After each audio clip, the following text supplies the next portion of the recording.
Bonsoir, merci d'être avec nous pour cette nouvelle thématique de votre émission transfrontalière. On le respire chaque jour, c'est l'ingrédient essentiel à notre survie. Je vous parle bien sûr de l'air qui nous entoure et pourtant, il est bien souvent pollué ou d'une qualité moyenne du fait des activités humaines. Qu'en est-il dans notre Grand Genève? On en discute avec Marc Muller, consultant et conférencier en matière d'environnement, et Guillaume Brulfer, référent territorial pour l'Observatoire de la qualité de l'air en Auvergne-Rhône-Alpes. Tout ça, c'est juste après l'actualité transfrontalière du mois. Le CERN a fêté ses 70 ans début octobre en grande pompe. Parmi les invités de prestige, la présidente de la Confédération Viola Amert et celle de la Commission européenne Ursula von der Leyen. En 70 ans, le CERN a permis la naissance du web, mais aussi la découverte du boson de Higgs. Mais il reste 95% de l'univers encore inconnu, a signalé la directrice du CERN, Fabiola Gianotti. Le Grand Genève n'accueillera pas une conférence des Nations Unies sur le climat, les fameuses COP. La proposition genevoise a été balayée par le Parlement national par 118 voix contre 71. Le Conseil des États était déjà allé dans le même sens précédemment. Pour les opposants, une conférence pour le climat demande trop de ressources, notamment financières. Le projet d'extension de la gare Cornavin se dévoile. C'est le plus grand chantier ferroviaire de ce siècle pour notre canton. L'agrandissement se fera en grande partie en souterrain. La capacité de transport sera élargie avec 4 trains supplémentaires par heure et par sens pour le passage de 800 trains par jour.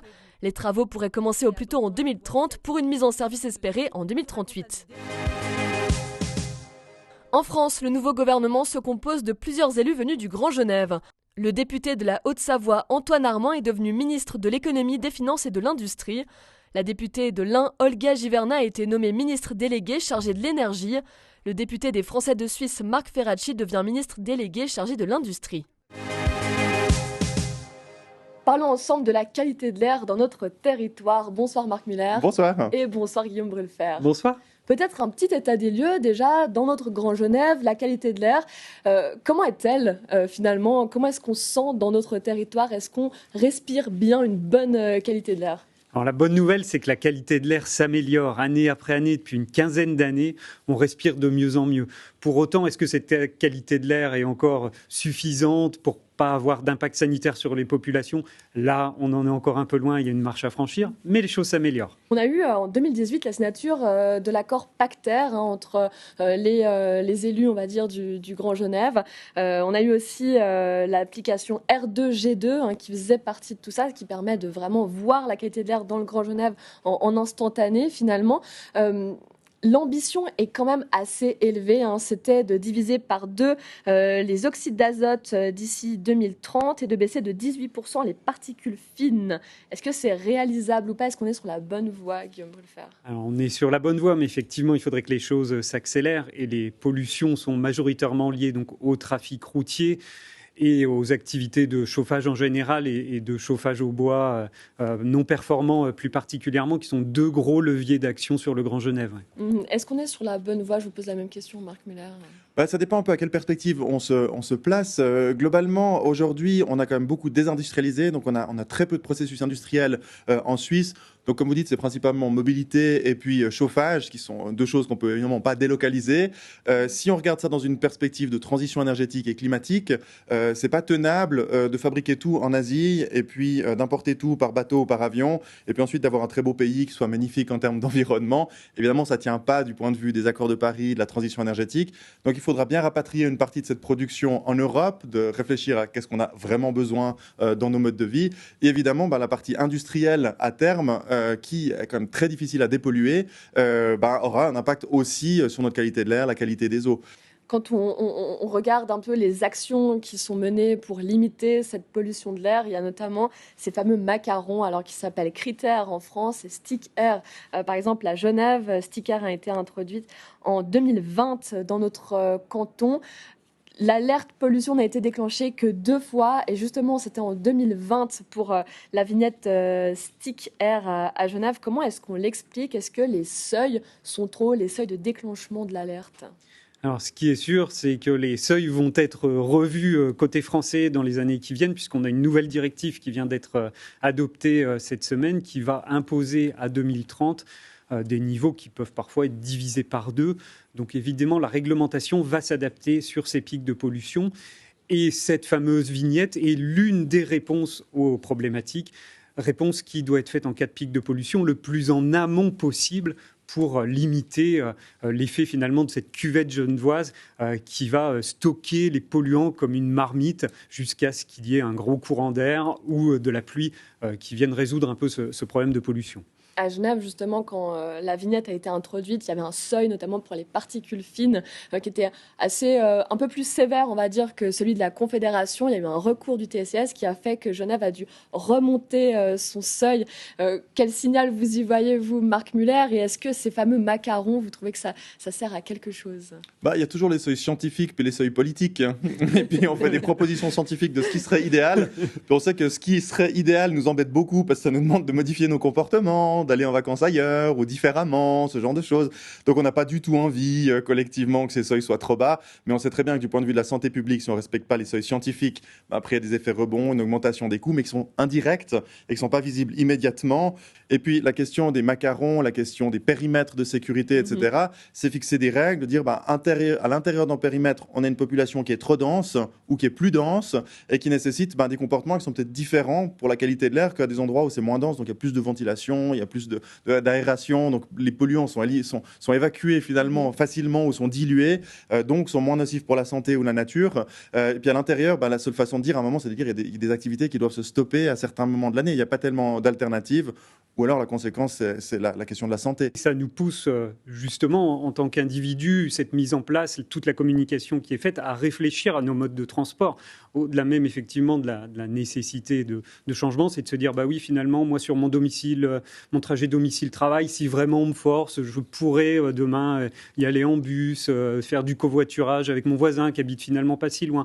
Et c'est cette réflexion-là qui, petit à petit, amène au changement de comportement et à l'amélioration de la qualité de l'air. La pollution de l'air, elle cause 7 millions de morts prématurées dans le monde, 3 000 en Suisse, 40 000 en France selon l'OMS chaque année. Concrètement, qu'est-ce qui nous rend malades dans l'air que l'on respire? Parce qu'on parle d'oxyde d'azote, on parle de particules fines, mais comment ça se propage finalement en nous?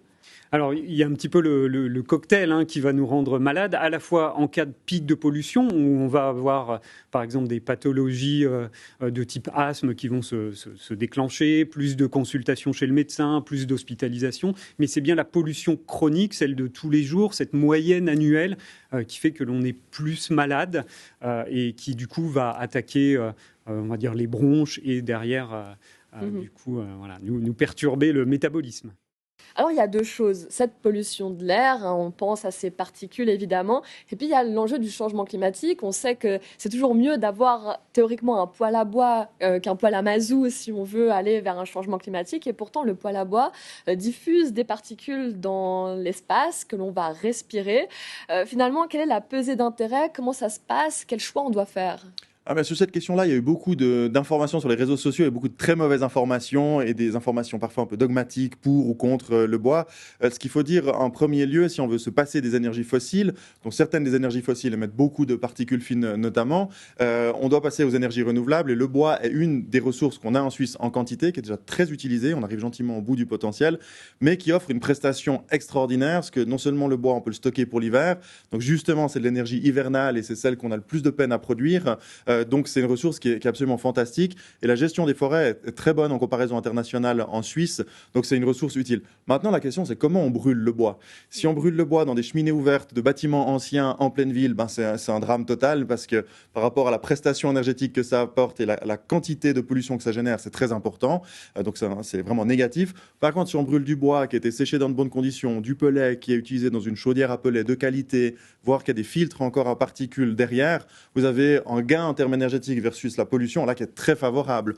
Donc c'est pas pour ou contre le bois, mais c'est où on utilise le bois, comment, quelles ressources, avec quelle technique on le fait. Guillaume Brulfer, vous l'avez... Je suis totalement d'accord avec ce discours où effectivement il faut déjà réfléchir à l'enveloppe bâtie, comment est-ce qu'on isole son logement, après réfléchir aux moyens de chauffage qu'on peut mettre dedans. Et dans ce cas-là, effectivement, le chauffage au bois avec des appareils de dernière technologie est une solution tout à fait entendable. On oublie la vieille cheminée. Malheureusement, la vieille carte postale dans le chalet, ça devient difficile sur nos territoires. Oui. Est-ce qu'on peut compter sur les nouvelles technologies, la technique, pour justement abaisser cette pollution de l'air et aller vers une meilleure santé pour nous et un meilleur environnement aussi?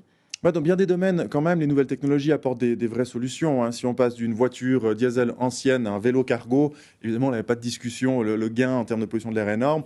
Sur les voitures électriques, il y a deux éléments. Si on passe d'une combustion, donc dès qu'on brûle quelque chose, en général, on peut générer une pollution si cette combustion n'est pas parfaite.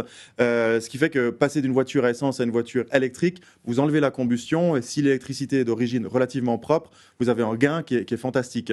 Par contre, sur la question des pneus, vous avez des particules fines qui sont émises par les deux véhicules, qui dépendent quand même beaucoup de la façon dont on roule. Donc, si on roule de façon très sportive, qu'on freine, évidemment, on en produit plus que si on roule tout doucement. Mais les véhicules électriques ont tendance à être un tout petit peu plus lourds encore pour l'instant. Ça va changer ces prochaines années que les véhicules thermiques, notamment parce qu'on veut des grandes autonomies. Donc, les véhicules électriques font un peu de particules fines au niveau des pneus. Donc, de ce point de vue-là, il reste une pollution résiduelle. Aspirer nos gaz toxiques dans l'atmosphère, dans l'air qui nous entoure, est-ce que c'est une utopie ou est-ce que peut-être une machine finira par aspirer tout ce qui est mauvais et filtrer en fait notre air ?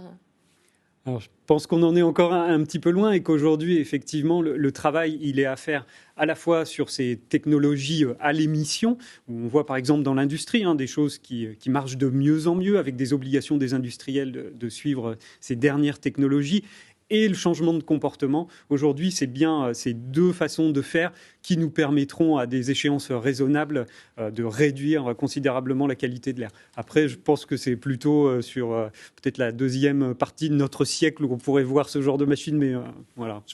Il faut dire raisonnable. Il y a quand même une machine qui est assez extraordinaire, qui est une technologie qui est prête à mettre en œuvre à grande échelle. Ça s'appelle l'arbre. Ils font des rôles fantastiques contre les canicules, qui stockent du carbone, qui apportent de l'humidité en ville, qui baissent les températures, qui régulent le climat, qui dépolluent. Donc on peut seulement y aller à grande échelle avec cette technologie. Merci beaucoup à tous les deux Merci. d'être venus. Et on passe à la découverte de notre chantier du mois, direction Verrier et l'immense projet immobilier des Grands Essers.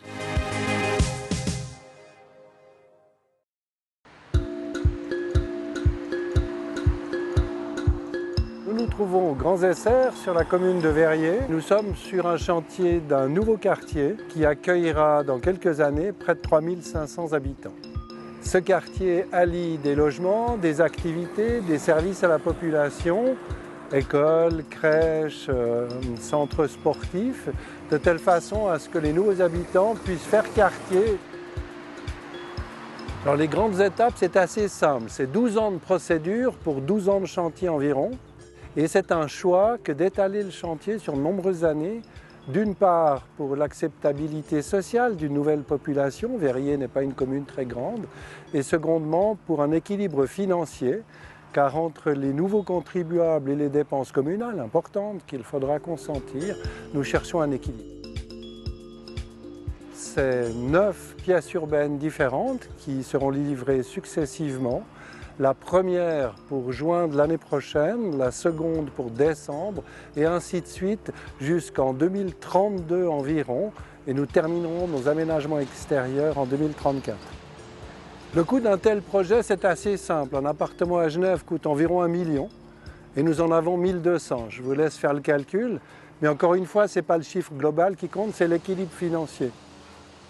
Les espaces publics sont bien sûr entendus avec un maillage mode doux et nous avons de nombreuses pistes cyclables qui sont en constitution et puis l'amélioration des transports collectifs.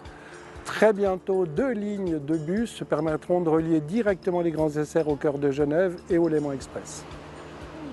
Ce projet s'inscrit dans le cadre du projet d'agglomération franco-valdo-genevois puisque nous sommes à Verrier, très proche de la frontière française. Et nous ne souhaitons pas être simplement traversés, mais nous souhaitons contribuer à l'équilibre transfrontalier en produisant du logement et une capacité aux gens d'éviter la pendularité. C'est la fin de cette émission. Merci de nous avoir suivis. Très belle soirée sur Les Monts Bleus. Au revoir.